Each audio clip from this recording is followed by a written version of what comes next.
सावन की फुहारें जब धरती को तृप्त करती हैं, ठीक उसी समय भगवान श्री हरि विष्णु की करुणा बनकर आती है पवित्रोपना एकादशी।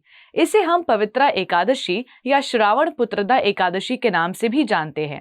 ये वो पावन तिथि है जो इंसान के अंतःकरण को पूरी तरह से पवित्र कर देती है और जीवन में रुकी हुई खुशियों का द्वार खोल देती है।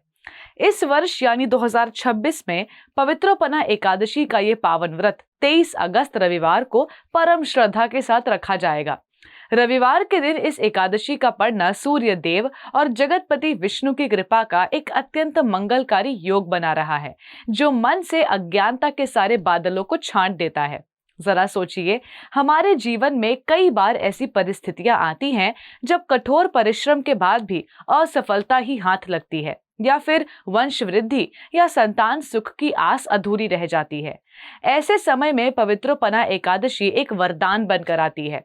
पद्म पुराण में स्वयं द्वारकाधीश श्री कृष्ण अर्जुन से कहते हैं कि जो मनुष्य जीवन में समस्त सुखों, उत्तम संतान और अंत समय में मोक्ष की कामना रखता है, उसे पवित्रोपना एकादशी की शरण में अवश्य आना चाहिए।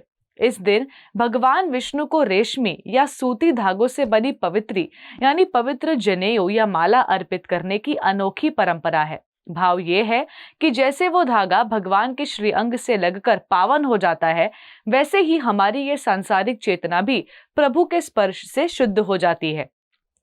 इस एकादशी से जुड़ी पौराणिक कथा राजा महीजित की है। राजा अत्यंत धर्मात्मा थे, पर उनके जीवन में कोई संतान नहीं थी। प्रजा और राजा दोनों व्याकुल थे। तब लोमश ऋषि ने ध्यान लगाकर बताया कि पूर्व जन्म के एक अनजाने पाप के कारण राजा को संतान सुख नहीं मिल पा रहा है। ऋषि के परामर्श पर जब पूरी प्रजा और राजा ने मिलकर श्रावण शुक्ल एकादशी का निष्काम भाव से व्रत रखा और प्रभु को पवित्र सूत अर्पित किया, तो उस पुण्य के प्रभाव से राजा को एक अत्यंत गुणवान पुत्र की प्राप्ति हुई। ये कथा हमें समझाती है कि भगवान के दरबार में किसी भी पछतावे या प्रार्थना की उपेक्षा नहीं होती, बस पुकार में तड़प और भाव सच्चा होना चाहिए।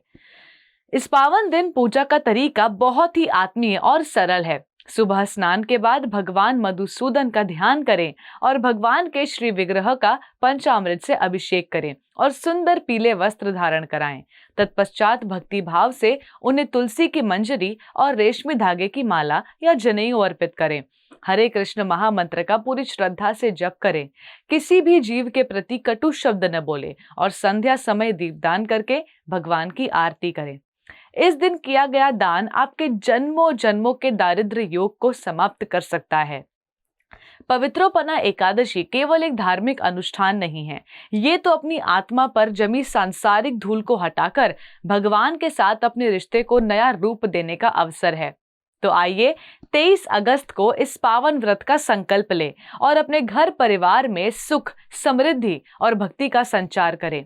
सनातन संस्कृति के ऐसे ही अद्भुत पर्वों, गूढ़ कथाओं और भक्तिमय संदेशों से निरंतर जुड़े रहने के लिए हमारे YouTube चैनल हरे कृष्णा टीवी को अभी सब्सक्राइब करें। इस पावन वीडियो को अपने स्नेही जनों के साथ जरूर शेयर करें ताकि हर घर तक हरि नाम का ये अमृत पहुंच सके। हरे कृष्णा।